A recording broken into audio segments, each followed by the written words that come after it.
मुंबईमध्ये दक्षिण मध्य मुंबई, दक्षिण मुंबई, लालबाग, परळ, शिवडी, भायखळा, ग्रँट रोड अशा ठिकाणच्या 388 इमारती ज्या पुनर्रचित होत्या, म्हणजे 60 ते 70 वर्षापूर्वी त्या ठिकाणी 5 मजली इमारती म्हाडानं बांधल्या होत्या आणि त्या मोडकळीस आल्यानं काही 100 वर्षापूर्वीच्या होत्या. अशा 388 पुनर्रचित इमारतींचा विषय होता. या ठिकाणी फिजिबिलिटी होत नव्हती.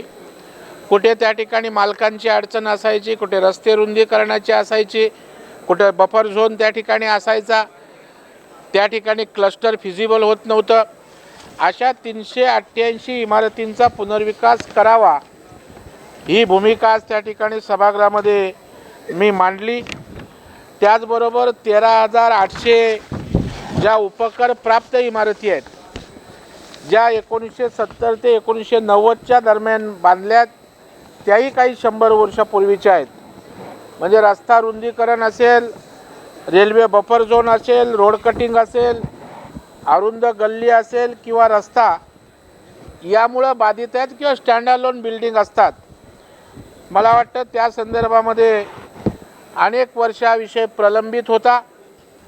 काहींचे मालक त्या ठिकाणी ॲब्स्कॉन्डिंग आहेत, काही परदेशात आहेत, काही ट्रस्टच्या इमारती आहेत, काही पागडीच्या इमारती आहेत. तर गिरगाव, परळ, शिवडी अशा परिसरात हा मोठा विषय त्या ठिकाणी होता. अनेक अडचणी त्या ठिकाणी होत्या आणि त्या संदर्भामध्ये या 13,800 इमारतीमधील लाखो रहिवाशांना त्या ठिकाणी त्यांचं त्याच ठिकाणी पुनर्वसन व्हावं किंवा पुनर्विकास व्हावा अशा प्रकारची भूमिका मी आज लक्षवेधीच्या माध्यमातून विधान परिषदेमध्ये त्या ठिकाणी मांडली. आणि या ठिकाणी एकतर आपण या इमारतींचं क्लस्टर करावं. मी इमारतींची नावंही त्या ठिकाणी सांगितली की रामदूत इमारत असेल शिवडीची, त्रिवेणी सदन असेल, माऊली सदन परळची असेल, त्या ठिकाणी लालबाग असेल, अशा अनेक ठिकाणी वडाळा विधानसभेत आहेत, काळा चौकीला त्या ठिकाणी आहेत. तर या इमारती पुनर्विकसित क्लस्टरमध्ये होऊ शकतात. तर म्हाडानी अशा प्रकारे पुनर्विकास त्यांचा क्लस्टरमध्ये करावा.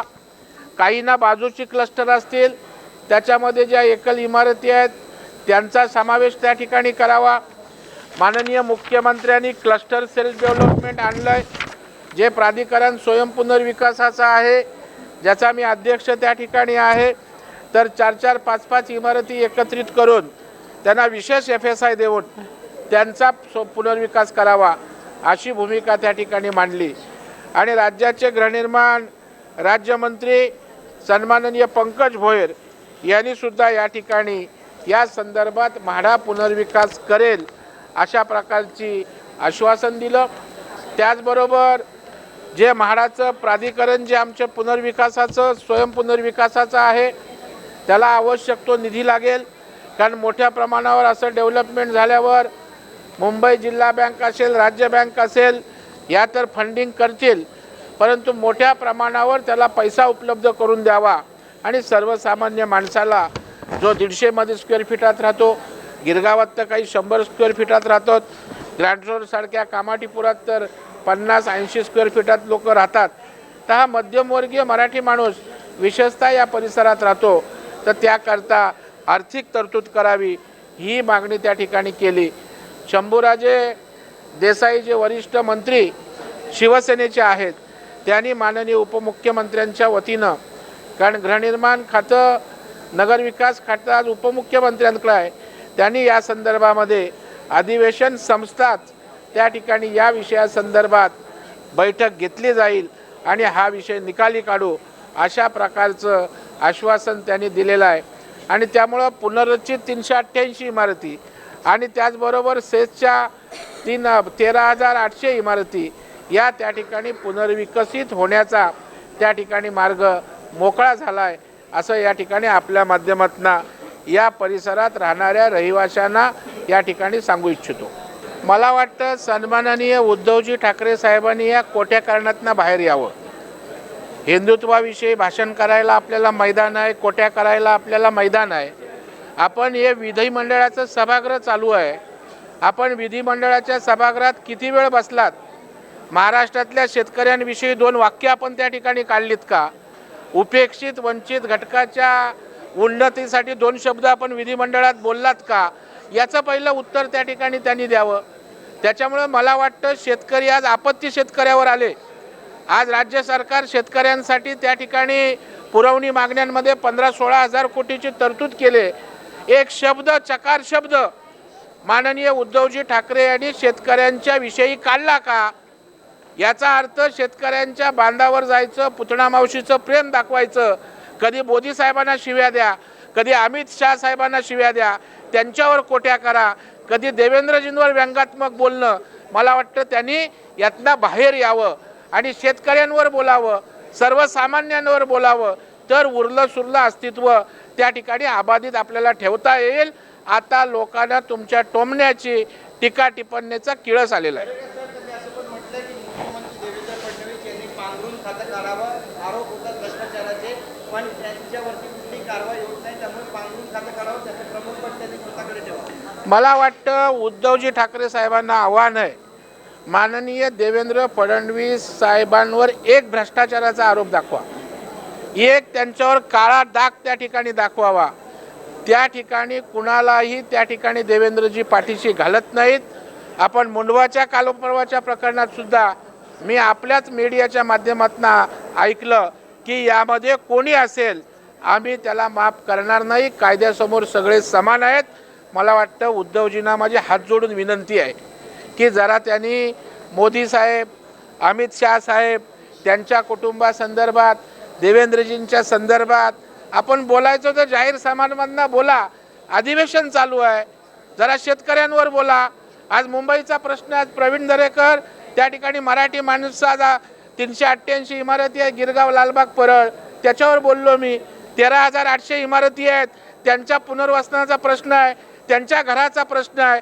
कुठे बाळासाहेबांचे विचार, कुठे उद्धवजी आपण टोमणी मारत त्या ठिकाणी फिरताय? मला वाटतं आता तरी दुरुस्त व्हा, त्याचं उरलं सुरलं सुद्धा त्या ठिकाणी आपलं दुकान त्या ठिकाणी अस्तित्वात ठेवणं मुश्किल होईल.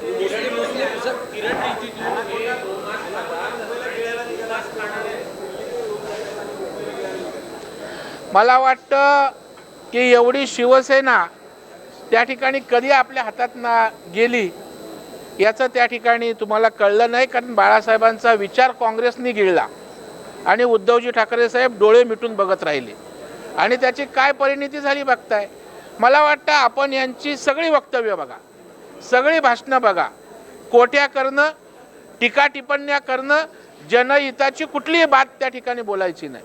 ह्यांनी त्याला गिळलं, त्यांनी त्याचं का असं केलं, त्यांनी त्या ठिकाणी हे केलं ते केलं. मला वाटतं कोट्या टोमणे याच्या बाहेर येऊन लोकहिताच्या 4 गोष्टी बोलाल तर काहीतरी तुमचं भविष्य राहील. नाहीतर जनता आता तुमच्या असल्या बोलण्याला त्या ठिकाणी कंटाळलेली आहे. कुणी कोणाला गिळलं हे महाराष्ट्राला त्या ठिकाणी माहीत आहे. मला वाटतं उरलं सुरलं राहिलेलं टिकवण्यासाठी जनतेत जावं. सभागृहात अजून उद्या परवा आहेत. मी अपेक्षा करतो की उद्धवजी साहेबांनी शेतकऱ्यावर एखादं भाषण द्यावं, उद्धव साहेबांनी लाडक्या बहिणींवर त्या ठिकाणी बोलावं. विदर्भाचे त्या ठिकाणी बाळासाहेबांनी नेहमी कौतुक केलं विदर्भाचं बाळासाहेबांच्या भाषणामध्ये. उद्धवजी ठाकरेंनी इथं विदर्भात 4 ठिकाणी शेतावर गेले असते, 4 शेतकऱ्यांशी संवाद साधला असता, विधिमंडळात त्यांच्या व्यथा मांडल्या असता, तर त्यांच्याविषयी आदर वाटला असता. तुमच्या शिव्या टोमण्यांचं लोकांना काय देणं घेणं आहे?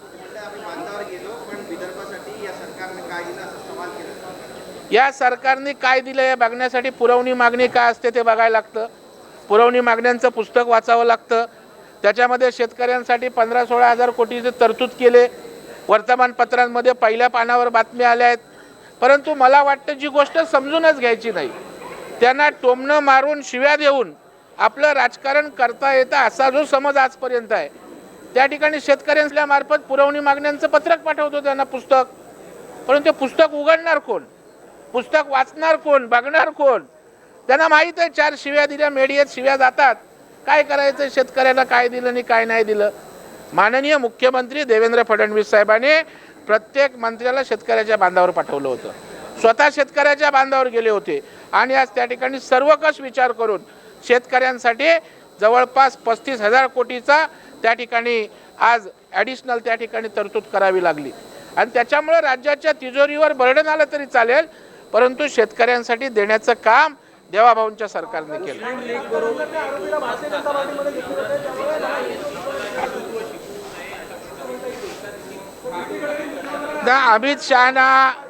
अमित शहाना त्यांना शिकवायला वेळ पण नाही आहे.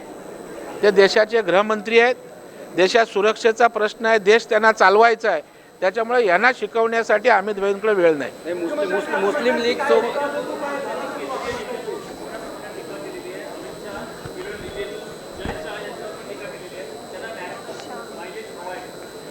आता नॅशनल मायलेज मातोश्रीत बसून मिळत असेल, तुमच्याकडे मीडियात येऊन 4 शिव्या दिल्यावर मिळत असेल, तर तुम्हीच त्यांचा आत्मविश्वास दृढ करताय.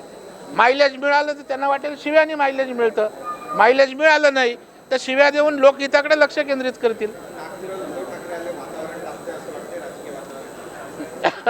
राजकीय वातावरण तुमच्यासमोर तापत असेल मीडियासमोर, सभागृहात तर मला काय तापलेलं बघितलं नाही. मी पूर्णपणे विरोधी पक्ष विजलेला बघितला. मुस्लिम लीग सोबत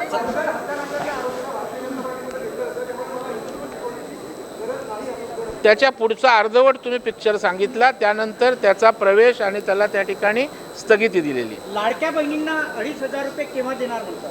कोण? यांचं ढोंगी सगळं लाडक्या बहिणींचं प्रेम आहे. एका बाजूला सांगायचा तिजोरीवर ताण येतोय म्हणून त्या ठिकाणी शिव्या घालायच्या, एवढ्या लाख कोटीचं कर्ज झालंय, आणि दुसऱ्या बाजूला 1,500च्या ऐवजी 2,500 द्या बोलता. म्हणजे ह्यांचं करणी आणि कथनीमधला फरक आहे. जेव्हा या राज्याला देण्यासारखी योग्य परिस्थिती येईल, लाडक्या बहिणींना द्यायचं आहे ते देतील. निवडणुकी काळामध्ये वचन दिलेलं होतं बहिणींना. एक लक्षात ठेवा, तुम्ही त्यांचं स्पोकमन असल्यासारखं बोलू नका. वचन दिलंय तर त्या ठिकाणी राज्याची आर्थिक स्थिती समजून घ्या. वारंवार त्या ठिकाणी आपण सांगतोय की आपत्ती आल्यामुळे राज्याच्या तिजोरीवर ताण आलाय.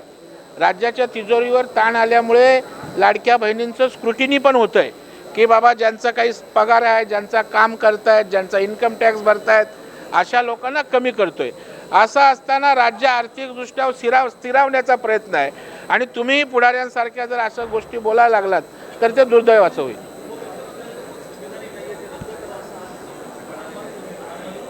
नाही, संविधानिक आहे की नाही यासाठी संविधान वाचायला लागेल, संसदीय कार्यपद्धतीचा अभ्यास करावा लागेल. परंतु मला वाटतं उद्धव साहेबांना त्याच्यात रस नाही. त्यांना माहिती आहे, बोललं की काय आपल्याला प्रूव्ह करायचं नसतं, ते बोलून मोकळे होतात.